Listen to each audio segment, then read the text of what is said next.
Karon guys, kay Domingo man, wala mi mga tuog sawang. Kay wala man kami kwarta.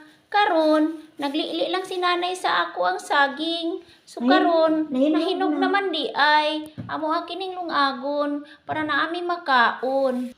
Gigutom na kaayo akong nanay guys. Wala kami bugas.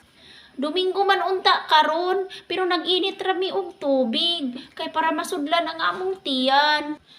Pero kaning saging guys, ligo naman ni kaayo siya og busog. Kung mukaon kanig usa ka buok, dili nakadali siya gutomon. Pero sige lang guys, kung wala kami bugas, Domingong dako, wala kami bugas, sige lang, kay naman may suman o putong balanghoy. Aw puto dili di ay, bula-bula di ay. Excuse me lang sa bula-bula nga balanghoy guys, kay napagod lang siya gamay. Masagdai lang na ninyo, kay dili mo na siya